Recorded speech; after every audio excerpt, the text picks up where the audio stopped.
Hi, this is Mr. Knowles, and this is an informational video for my students to help them get started with their non-fictional literacy project, which is creating a booklet using Microsoft Publisher, which is a different software than Microsoft Word, which most people are familiar with. I like using Publisher because it's got some applications in the software that give the creator a little more freedom to move things around on the pages.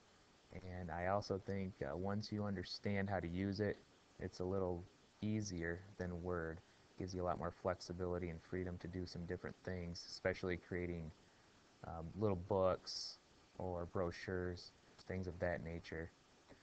Uh, we have it available at school. If you wanted to do this at home, you might want to check and see what your computer has available, because sometimes it's not part of the typical Microsoft package. Anyway, so we've been working on an essay, non-fictional informational essay, for several weeks, and now we're going to go into the computer lab and try to make a book out of it. So let's get started. For my example, I'm going to write about cheese, because everybody knows I love cheese and everything about cheese. And I'm very interested in the history of cheese. I don't know much about it, so I've been reading some different books about cheese. Also reading online, trying to gather information about cheese. And I've been working hard trying to come up with an essay, an informational essay about cheese, the history of cheese and how it's made and all that wonderful goodness about cheese. So let's get started. First thing I would highly recommend when the kids get into the lab is they're going to go into their computer. They're going to go into their H drive, which is going to have their first and last name on it here at school. It's called the H drive. Open it up. Mine has a lot of things on it, obviously. Theirs might not. They might all look different. But I would create a new folder. It appeared at the bottom. And then what I would call it, I'd probably call it maybe booklet or literacy project. Give it a name that you're going to remember. Maybe I'll call mine cheese. And then I got this folder saved, and everything's going to go into that folder for this project. Now, the next thing I want you to do is, this is going to be interesting for you, is you're going to go find Mr. Knowles' folder. It's something that I can share with my students. Let's go find it now for you guys. It's different for me because I'm a teacher. But you'll find me, it's Mr. Knowles folder. Mine says Student Workgroup Z. Yours will say Student Workgroups, but it might be a different drive. So find my name, double click it, and let's see if you can find it. And then go to 5th grade, and then in the literacy folder, there's this booklet template. And what I want you to do is simply just, you can copy it and paste it into your H drive, or you can open it up. This is going to be the template that you're going to use. And then go to File, Save As. And this is where, on the left side, at least on my computer, it might be a little different for yours.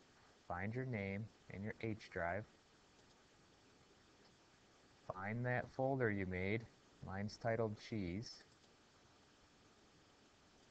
And then down here, you can change the name if you want, or you can just keep it booklet template. I'm going to change mine to Cheese. And just hit save. And then now it's saved in your H drive. That's really important, that you have it saved in your H drive. Okay, I will probably talk about what this looks like in the next video. But for now, This is the template we're going to use. And these are all different pages, and they're numbered. And as long as you follow the number of the pages, you should be all set. And this booklet is the exact same booklet that I handed out in class. So you could use the little booklet in class as an example, because it's going to print just like the one I handed out to you in class. So this template's all set to go. It works just like the little booklet in class. Down at the bottom, the pages are numbered. And on the side here is a nice menu bar or a navigation bar on the left side. And if I wanted to see page 2 and then page 3 says table of contents, if you actually open up your little booklet that I handed out, you'll see page 3 has a table of contents on it. If I go to the left side, the page navigation, and click on 4 and 5, and then look in your little booklet that I handed out to you, you'll see page 4 is the introduction, and page 5 is blank, which could be a nice spot for pictures or a map or image or whatever you happen to put in there. So take the time to go through this and get a feel for what this looks like. Page 14 is the conclusion, so if you look in the little booklet that I handed out to you, page 14, there's a conclusion, and then page 15 on the other side is the glossary, and then the very last page is page 16. So it looks like a lot, but honestly, if you look at the little booklet, you'll see it's small, and it really is only using 4 pieces of paper because it's front and back. So I think you're going to have fun with this once you guys get used to it. So make sure you save that in your H drive. That's the first thing you should do. Any questions? Please ask.